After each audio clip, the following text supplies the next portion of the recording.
Hello नमस्कार दोस्तों, आज की इस वीडियो में आपका बहुत बहुत स्वागत है। दोस्तों आज की इस वीडियो में हम बात करने वाले हैं एक ऐसे टॉपिक के बारे में जो कि बहुत ही इंपॉर्टेंट है। लेकिन उससे पहले मैं आपको बताना चाहूँगा कि अभी तक जिसने भी हमारे यूट्यूब चैनल को सब्सक्राइब नहीं किया है वो जल्दी से जाके यूट्यूब चैनल को सब्सक्राइब कीजिएगा ताकि आने वाली हर वीडियो का नोटिफिकेशन आपको सबसे पहले प्राप्त हो सके। तो दोस्तों चलते हैं और आज का टॉपिक स्टार्ट करते हैं। तो दोस्तों आज का टॉपिक है साबुन की सहायता से कपड़ों की धुलाई करना ना, यानी कि साबुन से जब कपड़ों की धुलाई करते हैं तो उस पर जो गंदगी होती है, उस पर जो मैल होता है वो किस प्रकार से हट जाता है, तो वो उसके बारे में आज हम अध्ययन करने वाले हैं। ठीक है, तो स्टार्ट करते हैं। अपन क्या लिखेंगे यहाँ पर, साबुन से कपड़ों की सफाई, साबुन से कपड़ों की सफाई यानी जो साबुन होता है दोस्तों, उसे कपड़ों की सफाई किस प्रकार से की जाती है ये हम अध्ययन करने वाले हैं। ध्यान देखिएगा, अपन यहाँ पर लिख सकते हैं, जब साबुन की सहायता से, ध्यान देना, जब साबुन की सहायता से कपड़ों की सफाई की जाती है, जब साबुन की सहायता से किसकी सफाई की जाती है दोस्तों, कपड़ों की सफाई की जाती है, तो साबुन से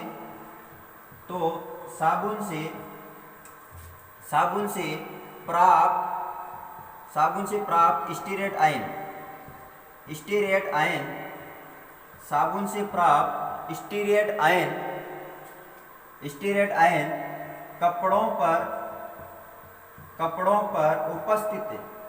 कपड़ों पर उपस्थित तेल की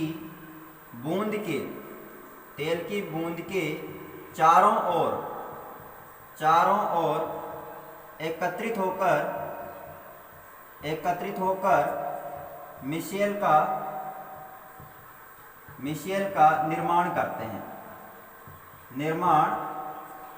हैं। यानी कि जो स्टीरेट आयन है वो कपड़े पर जो तेल की बूंद होगी उसके चारों ओर एकत्रित होंगे और एकत्रित होकर के किसका निर्माण कर लेंगे, मिशेल का निर्माण कर लेते हैं। ठीक है ना, तो इसमें स्टीरेट आयन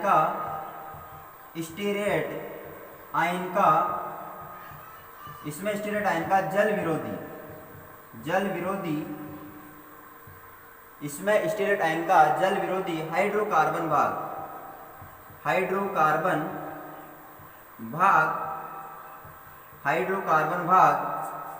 तेल की ओर तथा जल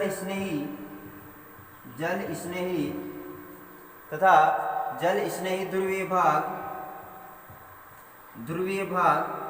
जल की ओर रहता है। किधर रहेगा, जल की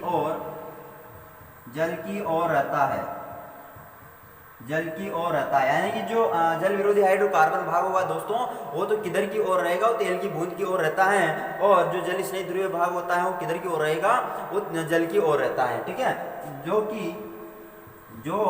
जल के साथ अन्योन्य क्रिया करते हैं, है ना, अन्योन्य यानी परस्पर क्रिया होगी, अन्योन्य क्रिया करते हैं जिससे तेल की बूंद जल की ओर खिंचती है, जल की ओर क्या हो जाएगी, खिंच जाएगी ना, जल की ओर खिंचती है तथा कपड़ों की सतह से या कपड़े की सतह से अलग हो जाती है, कपड़े की सतह से क्या हो जाएगी, अलग हो जाएगी। ठीक है, तो ये बात समझ में आई होगी आपको कि वापस से मैं रिपीट कर देता हूँ दोस्तों कि जब भी साबुन की सहायता से कपड़ों की सफाई की जाती है तो जो साबुन होता है उससे स्टीरेट आयन बनता है। तो स्टीरेट आयन जो होता है वो अपन कह सकते हैं तेल की बूंद के चारों ओर एकत्रित होकर किसका निर्माण कर लेगा, मिशेल का निर्माण कर लेगा। अब जो मिशेल बनता है वो इस प्रकार से व्यवस्थित होता है दोस्तों कि जो स्टीरेट आयन का जल विरोधी हाइड्रोकार्बन भाग होता है वो जल की ओर रहता है, तेल की बूंद की ओर रहता है, और जो जल स्नेही ध्रुवीय भाग होता है वो जल की ओर रहता है। तो इस प्रकार से इस प्रकार से जो ये संरचना होती है ये जल के साथ एक अन्योन्य क्रिया करेगी, यानी परस्पर क्रिया करेगी, और जिससे क्या होगा, जो तेल की बूंद होती है वो जल की ओर खींचती है, और इस कारण से अपन कह सकते हैं कि वो कपड़े की सतह से क्या हो जाती है, अलग हो जाती है। ठीक है ना। तो इसका अपन डायग्राम के रूप से भी अगर इसको समझने की कोशिश करें तो ध्यान दीजिएगा, बहुत इंपॉर्टेंट है और डायरेक्ट परीक्षा में पूछा जाता है, तो आपको बहुत ही ध्यान से इसको समझना है। ठीक है ना। तो जैसे मान लो हमारे पास ये कपड़ा है और इस कपड़े पर ये दोस्तों, ये ध्यान देना, एक कपड़ा है और इस पर ये अपन कह सकते हैं कि कपड़े पर तेल की बूंद है ना, कपड़े पर तेल की बूंद, कपड़े पर किसकी बूंद है, तेल की बूंद है। ठीक है ना। अब क्या होगा कि जब साबुन से इसकी सफाई करते हैं तो क्या होगा, इसके चारों ओर इस प्रकार से आयन बनते हैं ना। तो यानी कि तेल की, अपन कह सकते हैं तेल की बूंद के चारों ओर स्टीरेट आयन है ना, स्टीरेट आयन हो जाते हैं ना। तेल की बूंद के चारों ओर क्या हो जाएंगे, स्टीरेट आयन हो जाते हैं। ठीक है। और फिर इस प्रकार से अपन कह सकते हैं ये जो यहाँ पर क्या होगा, मिशेल बन जाएगा ना, ये मतलब चारों ओर से इसको घेर लेगी।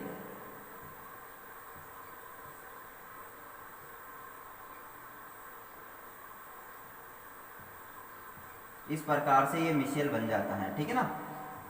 तो अपन कह सकते हैं इस प्रकार से मिशेल बन जाता है, और इसमें क्या होता है कि जो जल विरोधी हाइड्रोकार्बन भाग होता है वो तेल की बूंद की ओर रहेगा, और जो जल स्नेह ध्रुवीय भाग होता है वो बाहर की ओर रहता है। तो इस प्रकार से जल के मध्य अन्योन्य क्रिया होती है, और जो तेल की बूंद होती है वो जल की सतह से क्या हो जाते हैं, कपड़े की सतह से क्या हो जाती है, अलग हो जाती है। ठीक है। तो यह बात आपको बहुत ही अच्छी तरह से समझ में आ गई होगी। ठीक है। तो इस प्रकार से अपन कह सकते हैं कि साबुन से कपड़े की सफाई की जाती है। तो दोस्तों अभी मैं आपको यहाँ पर एक और बात समझाना चाहूँगा। तो हमने देखा था साबुन के बारे में अध्ययन किया, साबुन से मिशेल का निर्माण कैसे होता है उसके बारे में अध्ययन किया, साबुनीकरण के बारे में हमने अध्ययन किया, और साबुन से कपड़ों की सफाई किस प्रकार से की जाती है इसके बारे में अपने अध्ययन कर दिया। ठीक है दोस्तों, यहाँ पर मैं एक और आपको इम्पोर्टेंट बात बताना चाहूँगा, और अक्सर परीक्षा में पूछ जाती है, छोटी बात है लेकिन बोर्ड परीक्षा के लिए इंपॉर्टेंट है और एक नंबर के लिए वेरी इंपॉर्टेंट है। दोस्तों ध्यान रखना, एक साबुन होता है जिसको अपन बोलते हैं पारदर्शी साबुन। क्या बोलते हैं, पारदर्शी साबुन। तो पारदर्शी साबुन बनाने के लिए क्वेश्चन आया कि पारदर्शी साबुन बनाने के लिए किसका प्रयोग किया जाता है। तो पारदर्शी साबुन बनाने के लिए दोस्तों ग्लिसरीन का प्रयोग किया जाता है। किसका, ग्लिसरीन का प्रयोग किया जाता है। इसका प्रयोग किसमें किया जाता है, पारदर्शी साबुन बनाने के लिए ना। पारदर्शी साबुन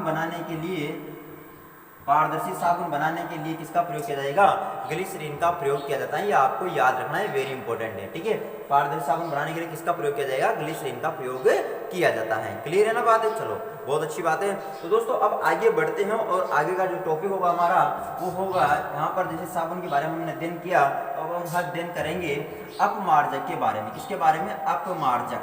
बहुत इंपॉर्टेंट टॉपिक है, अपमार्जक किसे कहते हैं। जिस प्रकार से हमने कहा कि जो साबुन होता है वो उच्च वशीय अम्लों के सोडियम या पोटेशियम लवण होते हैं, इसी प्रकार से जो अपमार्जक होगा दोस्तों, अपमार्जक के बारे में अपन कह सकते हैं कि अपमार्जक उच्च वशीय अम्लों के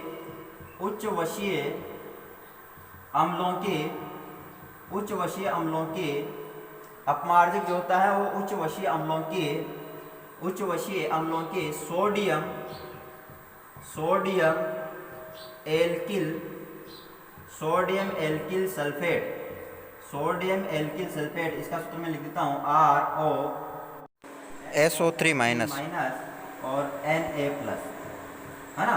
सोडियम एल्किल सल्फेट तथा सोडियम एल्किल बेंजीन सल्फोनेट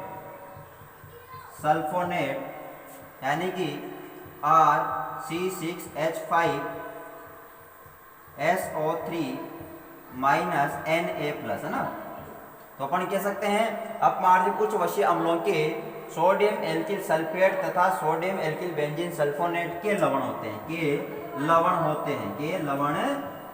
ये बात समझ में आया आपको कि जो अपमार्जक होता है वो उच्च वशीय अम्लों के सोडियम एल्किल सल्फेट तथा सोडियम एल्किल बेंजीन सल्फोनेट लवण होते हैं। तो ये वेरी इंपॉर्टेंट है, तो ये आपको ध्यान रखना है। ठीक है, अब जो अपमार्जक होते हैं दोस्तों, अपमार्जक के लिए एक खासियत है कि जो साबुन होता है, मैं वैसे आगे आप बताऊंगा आपको, साबुन जो होता है वो कठोर जल में कार्य नहीं करता है, वो केवल मृदु जल में कार्य करेगा। लेकिन जो अपमार्जक होता है वो कठोर और मृदु दोनों प्रकार के जल में कार्य कर सकता है। तो अपन लिख सकते हैं कि अपमार्जक कठोर व मृदु दोनों प्रकार के जल में कार्य करता है। ये इसकी विशेषता होगी, कार्य करता है।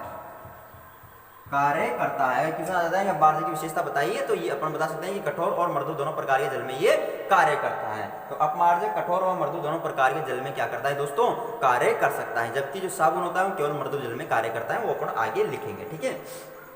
चलो अब दोस्तों यहाँ पर हम दो वेरी इंपॉर्टेंट क्वेश्चनों के बारे में बात करेंगे जो कि साबुन और अपमार्जक से ही निकले हुए हैं, ठीक है। तो कौन कौन से क्वेश्चन है उनके बारे में हम जानते हैं। तो पहला क्वेश्चन है दोस्तों, कि साबुन कठोर जल में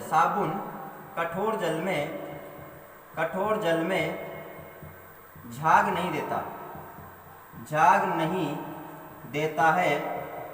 देता है। साबुन कठोर जल में झाग नहीं देता है, क्यों?